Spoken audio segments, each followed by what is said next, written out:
अब बात करेंगे उआपा के बारे में, अनलॉफुल एक्टिविटीज प्रिवेंशन एक्ट के बारे में। इस टॉपिक को हालांकि पहले भी काफी डिटेल में कई बार अपन डिस्कस कर चुके हैं, दोबारा से ये टॉपिक न्यूज में आया है, तो हर एक चीज डिटेल में देखेंगे इसकी उआपा से रिलेटेड। तो ये कानून क्या है गाइस? तो 1967 में कानून आया। इसका मेन मकसद ये था कि अनलॉफुल एक्टिविटीज जितनी भी हम लोग को देखने को मिलती है, राइट, ऐसी गैर कानूनी गतिविधियां जितनी भी हम लोग को देखने को मिलती हैं, तो उनको रोकना, उनको प्रिवेंट करना। और एक्ट पूरी की पूरी पावर देता है सेंट्रल गवर्नमेंट को, यानी कि कंप्लीट पावर मिलती है सेंट्रल गवर्नमेंट को, कि सेंट्रल गवर्नमेंट डिसाइड करती है कि कौन सी एक्टिविटी, कौन सी गतिविधियां गैर कानूनी कहलाएंगी। और सेंट्रल गवर्नमेंट एक ऑफिशियल गैजेट को रिलीज करते हुए यह डिक्लेयर कर सकती है कि कौन सी एक्टिविटीज, कौन सी गतिविधि ये अनलॉफुल कहलाएंगी या फिर गैर कानूनी कहलाएंगी। ठीक है, तो ये लिस्ट बनाकर दे सकती हैं। और बताया जा रहा है कि ये इतना स्ट्रिक्ट, इतना कड़क कानून है कि इस कानून के तहत लोगों को डेथ पेनाल्टी भी हो सकती है, मृत्यु दंड उनको मिल सकता है, सजाए मौत हो सकती है, और लाइफ इंप्रिजमेंट यानी कि आजीवन कारावास भी हो सकता है। और इसके कुछ पॉइंट्स की बात करें, दोनों इंडियन और फॉरेन नेशनल्स को ये लागू होगा। इसमें ऐसा नहीं है कि ये उआपा सिर्फ इंडियन नेशनल को होगा, ये फॉरेन नेशनल्स को भी होगा। तो ये पूरे पॉइंट्स जो मैं आपको बता रहा हूं प्रीलिम्स के लिए बहुत इंपॉर्टेंट है, याद रखिएगा। और उआपा पिछले बार 2 से 3 बार न्यूज में आ चुका है, तो अभी जो लोग 2020 में एग्जाम देने वाले हैं उनके लिए भी इक्वली इंपॉर्टेंट ये टॉपिक है। इवन अगर क्राइम इंडिया के बाहर भी कोई कमिट करता है तो भी उसके खिलाफ उआपा के तहत उसको बुक किया जा सकता है, यानी कि उसको अरेस्ट किया जा सकता है उसके खिलाफ, उसके एक्ट के खिलाफ, राइट। जैसे कि आपको पता है इंडिया के अंदर जो भी एक्टिविटी होती है तो उस पर, जैसे कि कोई व्यक्ति जिसने इंडिया में चोरी करी, राइट, तो फिर हम लोग को देखने को मिलता है हमारी पुलिस उसको पकड़ेगी। बट कोई व्यक्ति बाहर फॉरेन कंट्री से चोरी करके इंडिया में आ गया तो हमारी पुलिस उसको पकड़ेगी नहीं, क्योंकि हमारे अधिकार जो है वो उस व्यक्ति के ऊपर नहीं है, राइट, उसको पकड़ने के। बट अगर फॉरेन कंट्री, हम जैसे कि वो विजय माल्या का केस ले लो ना, विजय माल्या को पकड़ने के लिए आपको पता होगा कि हमने कितनी रिक्वेस्ट करी थी यूके से, कितनी केसेस हमने देखे। नहीं तो फिर अगर विजय माल्या इतना करोड़ों का घोटाला करके जब भगा है, राइट, तो वो तो क्रिमिनल ही है, आपको पता है, वो इस प्रकार की फ्यूजिटिव ऑफेंडर है, ये इसने ऑफेंड करके भगा ये इस प्रकार का, राइट। तो जब इसने इतना बड़ा ऑफेंस करके ये ऑफेंडर बन गया और ये भाग गया वहां पर, तो वहां की गवर्नमेंट को उसको पकड़ लेना चाहिए था, बट क्यों नहीं पकड़ा? द रीजन बीइंग इज कि हर एक कंट्री के अपने खुद के कानून होते हैं और उनके खुद के एक दायरे होते हैं जिनको उनको मेंटेन करके रखना पड़ता है। उआपा ने इन पूरे दायरों को तोड़ के रखा है। अगर कोई व्यक्ति फॉरेन कंट्री में भी कोई क्राइम करता है तो ये उआपा के तहत वो अगर इंडिया आ गया तो उसको पकड़ लिया जाएगा, उसको अरेस्ट कर दिया जाएगा, ये बोल के कि आपने वहां पर क्राइम किया है, राइट। तो ये चीज है इस प्रकार की। और उआपा के तहत इन्वेस्टिगेशन एजेंसी 180 दिन, मतलब कितना वो 180 दिन, 6 महीने तक एक व्यक्ति, मैक्सिमम 6 महीने के बाद एक व्यक्ति की चार्जशीट जो है वो पेश करेगी। ये चीज यहां पे लिखी है। बट इस चीज का मतलब क्या एग्जैक्टली? इसका मतलब यह है कि उआपा के तहत एक व्यक्ति को 6 महीने तक बंद किया जा सकता है, कस्टडी में लिया जा सकता है। आपको पता होगा एक व्यक्ति जिसको बंद करती है यानी कि पुलिस, उस व्यक्ति को 24 घंटे के अंदर अंदर मजिस्ट्रेट के सामने पेश करना होता है। इसका मतलब क्या हुआ?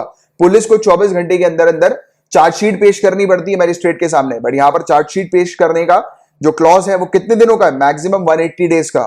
और उसके अलावा भी कोर्ट से बोलकर ये और भी एक्सटेंड किया जा सकता है, यानी कि एक व्यक्ति को जेल के अंदर 6 महीने तक बंद किया जा सकता है इस कानून के तहत। तो आप सोच सकते हो कितना गंभीर ये कानून हम लोग को देखने को मिलता है। 2004 में इस कानून को अमेंड किया गया था, इसमें टेररिस्ट एक्ट को भी इंक्लूड कर दिया गया। इसके जो लिस्ट है जो कि सेंट्रल गवर्नमेंट तैयार करती है कि कौन सी गतिविधियां, एक्टिविटी गैर कानूनी होगी, इसमें टेररिस्ट एक्टिविटी को भी इंक्लूड कर दिया है। और टेररिस्ट ऑर्गेनाइजेशन काफी सारे ऐसे हैं जो कि इस लिस्ट में शामिल हो गए हैं। ऐसे 34 टेररिस्ट ऑर्गेनाइजेशन जिनको बैन किया हुआ है। एक दो के नाम मैं आपको गिनाऊं तो जैसे कि बहुत ज्यादा पिछले साल भी न्यूज में चला था सिख फॉर जस्टिस, आपको पता होगा, लिख लो कहीं पे, सिख फॉर जस्टिस। दूसरा इंडियन मुजाहिदीन। तो ये सब ऐसे कुछ टेररिस्ट ऑर्गेनाइजेशन है जिनको बैन किया हुआ है। ये लिस्ट के अंदर हम लोग को ये देखने को मिलता है। इसके अलावा एक चीज और आप नोट डाउन कर लो, POTA, prevention of terrorist act, POTA, POT है, जिसमें संजय दत्त को भी बुक किया गया था। तो ये जो पोटा था उसको हटा दिया गया था और पोटा के अंदर जो टेररिस्ट का जो क्लॉज था वो इसमें शामिल किया गया, क्योंकि टेररिस्ट का क्लॉज यहां पर इसीलिए आया क्योंकि पोटा को रिपील कर दिया था, हटा दिया था, राइट। तो यह चीज भी आप लोग को पता होनी चाहिए। और ये बहुत इंपॉर्टेंट है 2019 का अमेंडमेंट, की 2019 का अमेंडमेंट क्या कहता है, क्योंकि इससे रिलेटेड क्वेश्चन बन सकते हैं। तो सिंपल सी चीज पे याद रखना आप, NIA, नेशनल इन्वेस्टिगेशन एजेंसी, इस एजेंसी को बहुत ज्यादा पावर दे दी गई। इसके अंदर इसके जो डायरेक्टर जनरल हैं ये अप्रूव करेंगे कि कोई भी व्यक्ति जो कि इस मामले यानी कि जो उआपा से एसोसिएटेड है, यानी कि उआपा के तहत जिसको अरेस्ट किया गया है या उआपा की लिस्ट में जिन लोगों के नाम है, तो उन व्यक्ति की जो भी प्रॉपर्टीज होती है उसको सीज करने का या फिर उसकी प्रॉपर्टी की कुर्की करने का जो पूरा जो अप्रूवल है वो दिया जाता है एनआईए के डायरेक्टर जनरल के द्वारा, राइट। इन्वेस्टिगेशन पर्पस के लिए जिसकी भी प्रॉपर्टी को सीज किया जाएगा तो उसका अप्रूवल देंगे एनआईए के डायरेक्टर जनरल। इससे पहले हम लोग को देखने को मिलता था कि जो राज्य है, स्टेट है, जिस स्टेट में वो जो व्यक्ति है वो टेररिस्ट ऑर्गेनाइजेशन है या फिर एस्टैब्लिश है कोई बेस ऑर्गेनाइजेशन का जिसको उआपा के तहत जो है वो शामिल कर लिया गया, या फिर कोई व्यक्ति है उसको उआपा के तहत बुक कर लिया है, तो वो राज्य के अंदर यानी कि एक स्टेट के अंदर जो डीएसपी होते हैं और एसीपी या उससे ऊपर की रैंक के जो ऑफिसर्स होते हैं, तो उनके पास पूरा मामला था जितनी भी टेररिस्ट एक्टिविटीज होती हैं उसको इन्वेस्टिगेट करने का, राइट। बट अब बताया गया कि यहां पर साथ ही साथ जो जितने भी एनआईए के इंस्पेक्टर रैंक के या उससे ऊपर की रैंक के जो ऑफिसर्स होंगे वो भी टेररिज्म के केसेस को इन्वेस्टिगेट कर सकेंगे। तो ये वाली चीज भी यहां पर है और इसको लेकर काफी सारी स्टेट्स वगैरह जो है वो पसंद नहीं कर रही हैं इस मामले को, इस चीज को। द रीजन बीइंग इज क्योंकि देखिए पुलिस जो है वो एक स्टेट सब्जेक्ट है और एनआईए जो आएगी तो ऑब्वियस सी बात है वो हस्तक्षेप यहां पर करेगी पूरी तरह से और ज्यादा पावर एनआईए को दे दी हर चीज की। तो ये बताया जा रहा है कि ये कानून जो है वो फेडरल स्ट्रक्चर के अगेंस्ट भी है, तो इस प्रकार से इस कानून की आलोचनाएं भी होती है।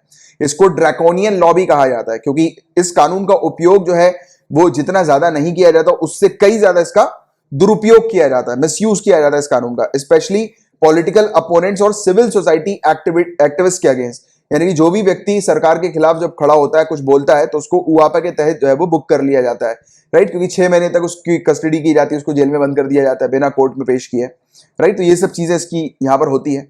तो इसलिए जो है और साथ ही साथ एक व्यक्ति को टेररिस्ट की ब्रांडिंग दे दी जाती है। अब आप सोचो कि एक व्यक्ति को जब टेररिस्ट का ब्रांड दे दिया जाता है, भले ही मान लिया कि वो व्यक्ति टेररिस्ट नहीं है, इन्वॉल्व नहीं है, सिर्फ सरकार ने अपना गुस्सा निकालने के लिए किसी व्यक्ति को बोल दिया कि ये टेररिस्ट है और उसको अरेस्ट कर लिया, तो आप एक चीज याद रखना, उस व्यक्ति के साथ साथ उसका पूरा परिवार, जो भी लोग उससे एसोसिएटेड है, रिलेटेड है, उसके दोस्त यार, सब कोई, उनके ऊपर कलंक लग जाता है। टेररिस्ट मतलब समझ रहे हो आप कि टेररिस्ट बहुत बड़ी चीज हो जाती है।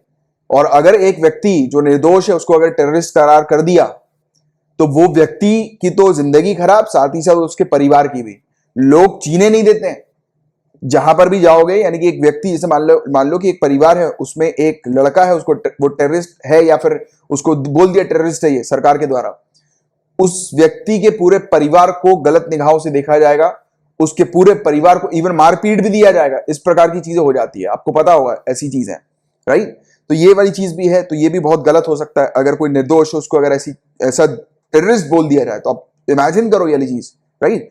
इसके अलावा 2019 का अमेंडमेंट जो है वो पावर्स देता है इन्वेस्टिगेशन एजेंसीज को कि धड़ल्ले से, यानी कि बेधड़क जो है वो इन्वेस्टिगेशन कर सकते हैं बिना किसी की रोक टोक के। तो ये वाली चीज भी है इस प्रकार की। तो ये चीज है जिसके बारे में आपको उआपा के बारे में पता होना चाहिए। इसके बारे में थोड़ा सा डिटेल में मैंने आपको इसलिए बताया क्योंकि ये टॉपिक लगातार 2-1 सालों से न्यूज में है और पिछले साल तो काफी बार न्यूज में था क्योंकि अमेंडमेंट भी हुआ है, तो इस साल भी इसके आने के चांसेस काफी ज्यादा है और नेक्स्ट ईयर भी।